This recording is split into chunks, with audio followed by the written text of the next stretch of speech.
I'm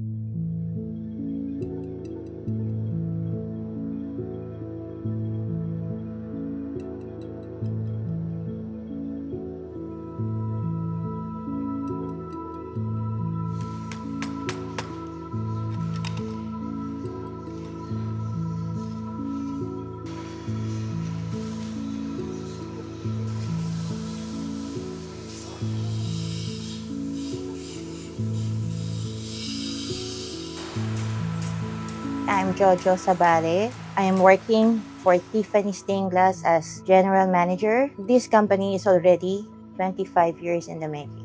Manufacturing of real stained glass, glass etching, lamps.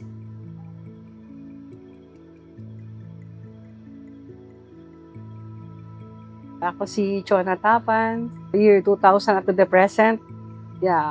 Ginagawa ko dito is nag-o-oven, nagpa-puzzle, tapos nagpipaint ng mga panel. Yun, kasi kung anong ibang iutos nila sa akin, ginagawa ko naman.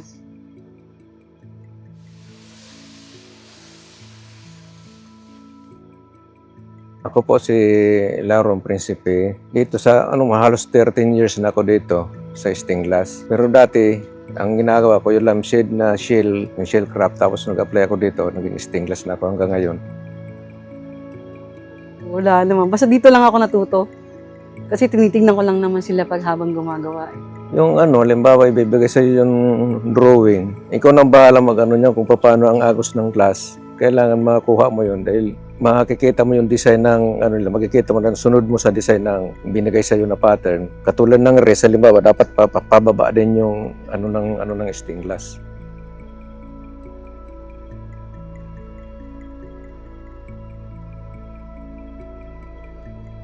Staining. Actually, yun ang critical kasi wala namang i-assemble, wala namang ikakat kung wala talaga yung pinaka-stained glass. Yun din ang pinakamatagal.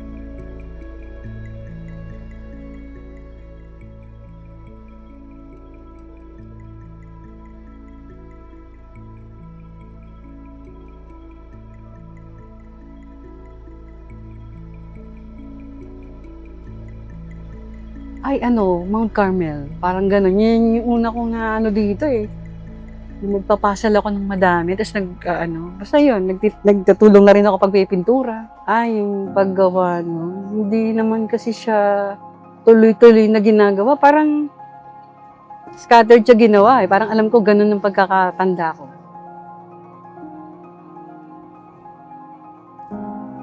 Maganda pakiramdam, lalo pag nakakabit na namin, lalapit sa inyo yung mga tao, sasabihin sa inyo, ang ganda ng gawa nyo. Kaya kahit anong pagod mo, nawawalang pagod mo dahil lang sa naririnig mo na mga salita nila na nagaganda sila sa gawa mo.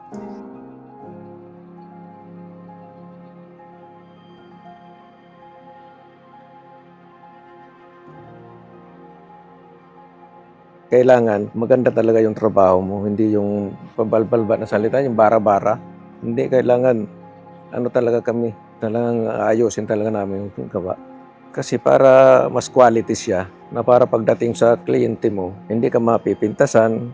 Tapos pag naikabit niya, na halos tuwan-tuwa yung may-ari. Nawawalang pagod mo dahil lang sa naririnig mo na mga salita nila na nagaganda sila sa gawa mo.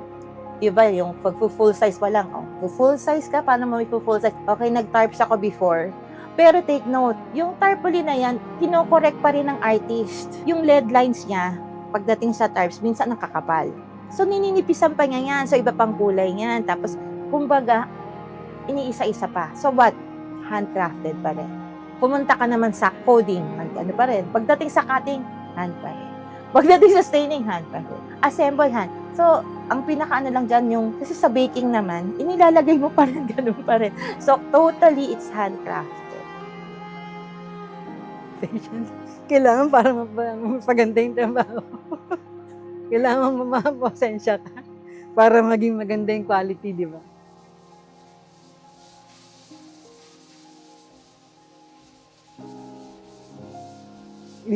Tsaka kailangan yung emotion mo dito, kailangan nandito eh. Siyempre, para mapaganda siya. Di ba? Yun. Kasi kung hindi mo, hindi ka magiging masaya dito sa ginagawa mo. Pati hindi rin lalabas na maganda yung gagawin mo, di ba?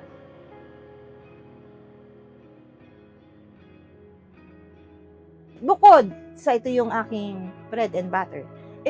Gusto ko yung ginagawa ko eh. Kailangan first yun eh. Kailangan gusto mo yung ginagawa mo. Paano mo hindi mamamahalin ang isang bagay na matagal mong ginagawa? So, siguro yun, yung dedications na ginawa ko, siguro yun ang pinaka-ano nun, root, na nandito yung buhay mo eh.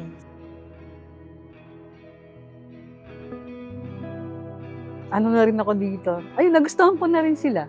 Nagustuhan ko na rin yung boss ko, yun. Napamahal na rin ako. Dito na ako. Kami lahat, kung ano ang, halimbawa may gawa ako na ito, kailangan bukas na ito may deliver. Kami lahat pupunta sa akin, yung tutulong-tulong kami para yung project na yan matapos. Yun ang halos masigit pa nga kami sa pamilya kung magsasama-sama kami rito.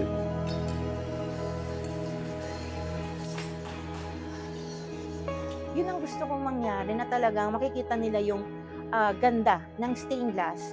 Grow more. Siyempre, sabi ko nga sa'yo, from traditional to mix to so sa bahay, sa simbahan, sa malls, makita lahat ng ganda ng stained glass everywhere. Halos buwan-buwan may nagpapatay yung simbahan, kailangan nila ng stained glass. Tapos yung sa mga restaurant, mga lampshade, sa hotel, halos kailangan nila yung stained glass talaga eh.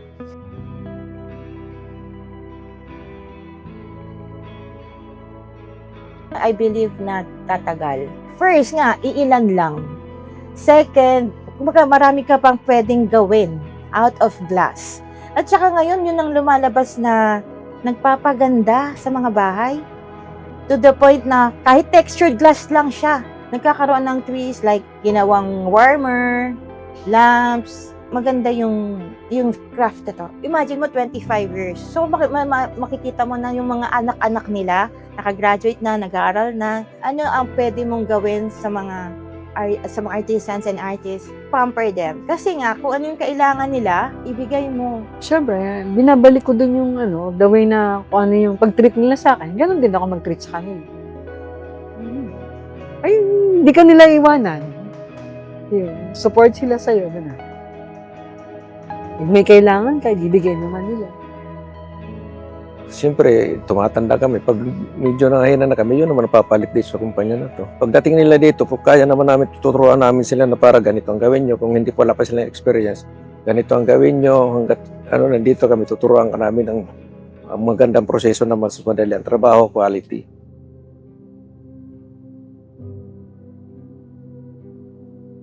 Sana laging magkakaisa para lahat maging maganda yung product namin.